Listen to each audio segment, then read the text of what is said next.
Hello, my 3D printer peeps, and welcome to Make It Monday. Today is Wednesday, but who's got time for details? One of my favorite ways to feed filament into a 3D printer is a filament roller. I'm not a fan of these top-loaded spool holders. I'm not a fan of these side-mounted spool holders. Occasionally, I may print directly from a filament dryer, but you know what my favorite part of that is? It's a filament roller. Here in front of me is the filament roller for the gigantic Elegoo Orange Storm Giga 3D printer. It's one of my favorite things about the printer. I can place this wherever is convenient, behind or to the side of the printer, place my favorite filament spool on it,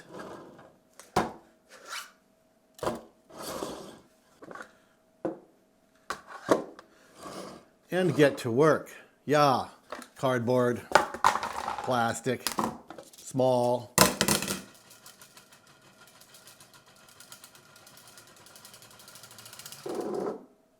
Whatever size or material I want to work with, the filament spool roller doesn't care. This one can even hold giant 3 kilogram spools.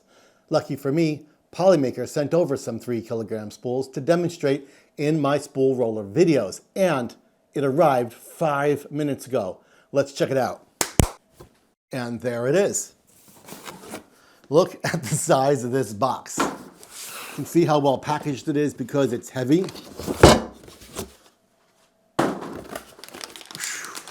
And this here is a giant 3 kilogram filament spool. Thanks to the versatility of this filament roller, I can put even a 3 kilogram on. This one actually has an ingenious setup where you can move the roller over to accommodate the bigger spool even better. Many thanks to Polymaker. The people at Polymaker are really great and they're very supportive of people like me. Check them out with the link in my description. But I'm not about to buy one for all my printers, right? Well, that's the best part about owning a 3D printer. You don't buy stuff, you make it. Let's go ahead and make our own filament roller. However, today we won't be making gigantic filament spool rollers like this. We're going to make one that fits the average printer and the typical filament size, which is 0.5 kilogram or 1 kilogram. There are so many options across all the 3D modeling sites. How do you know which one to make? Are you going to try them all? Scroll endlessly through reviews, pictures, and makes? Nah, just come to your boy 3D Rundown. I've got one that works, already made for you. Today, we are going to make this simple filament roller.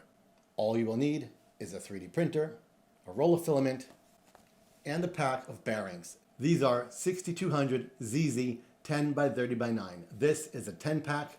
You will use 4 per roller. Of course, there's a link in the description. Click that link to help a brother out.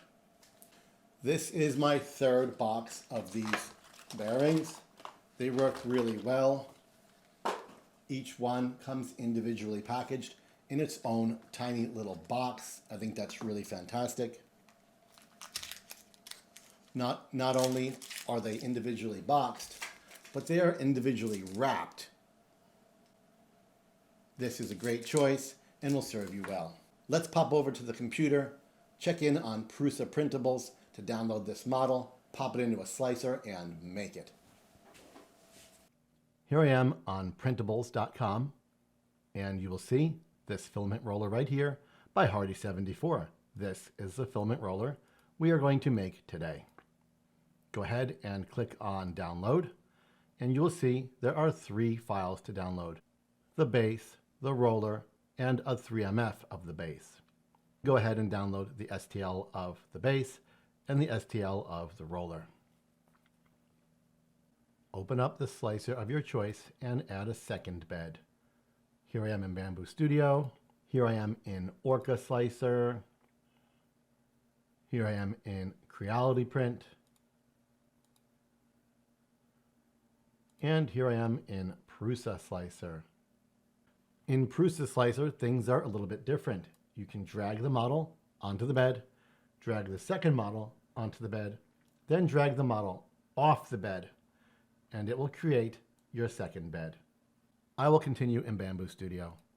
Drag the roller onto one bed, drag a second copy of the roller onto the same bed, highlight the next bed, and drag the base onto that bed. We will want to print this flat. So click on the model, click on Lay on Face, choose that face, and now you'll see it's flat. In Orca, it works exactly the same way.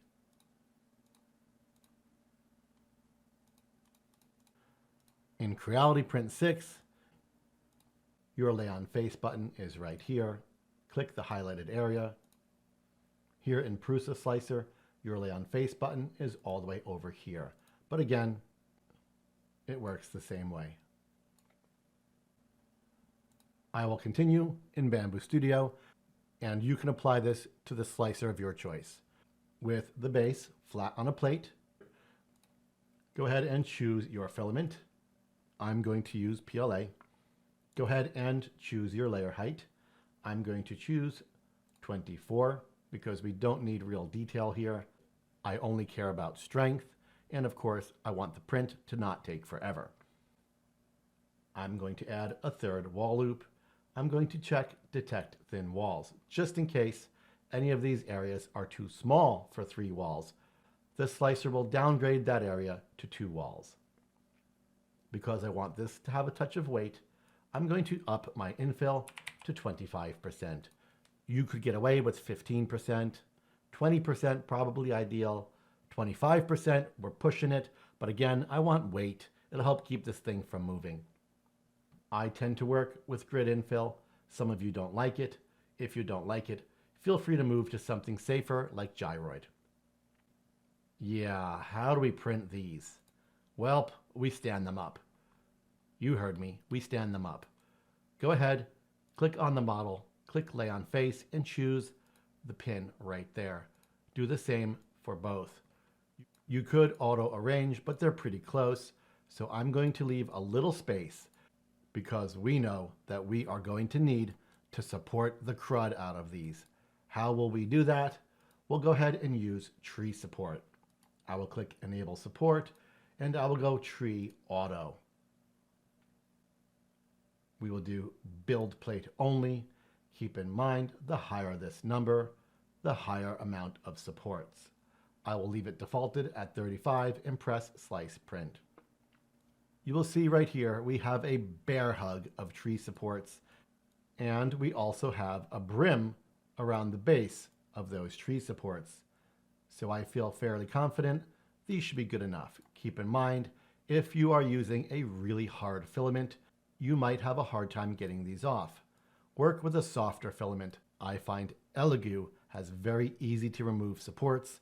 I'm also a big fan of Creality Hyper for this. Not so much Anycubic. I find their filaments are too hard and supports are hard to remove. I'm going to print mine on a Bamboo Lab X1C. However, I have successfully printed these on a P1P, a P1S, and a K1. Because this entire print is going to be sitting on this little piece and a bunch of supports, we need to be sure the first layers of those supports and this model print correctly. To do that, we will slow things down in the Speed tab. I'm going to make my initial layer 40 and my initial layer infill 60. This will be sure the printer is moving slowly when it prints these first initial layers that it's going to build the whole rest of the print on. To also be sure I can avoid knocking them over, I'm going to slow things down across the board.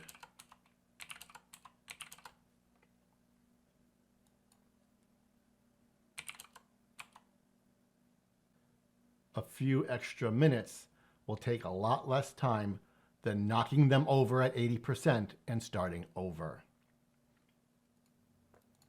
Next up is the base. We will do 0.24, and I will keep all the speeds the same just to be sure it prints properly. You can do whatever you want. Slice and dice, and you'll see this is a real easy print. No need for brim, no need for raft, no need for support. Fire it off just as it is.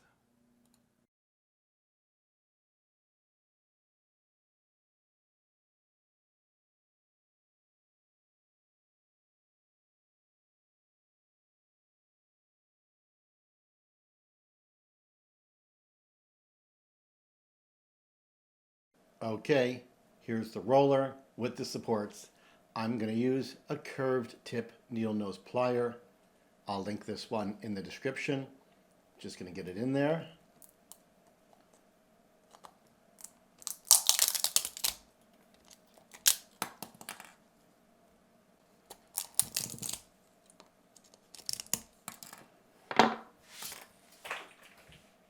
And pop those supports off. We have ourselves our very own 3D printed roller. When you're done, you should have 2 rollers, 1 base, and 4 bearings. Take 1 bearing and slide it over each peg. Then, without letting them fall, place it into the slot and snap it down. Do the same for both sides. 1 bearing, 1 bearing. They fit kind of loose, so don't let them fall. Slide it over the notch and snap it down.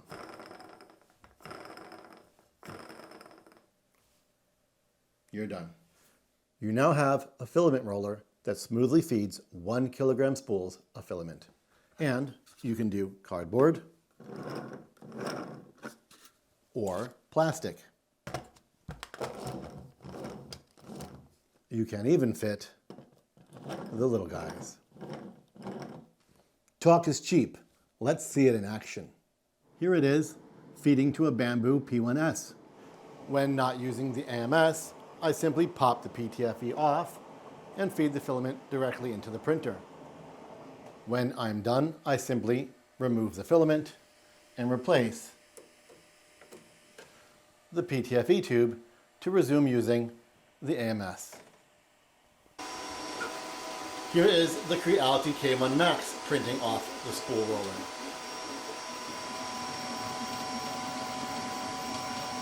The Prusa MK4S.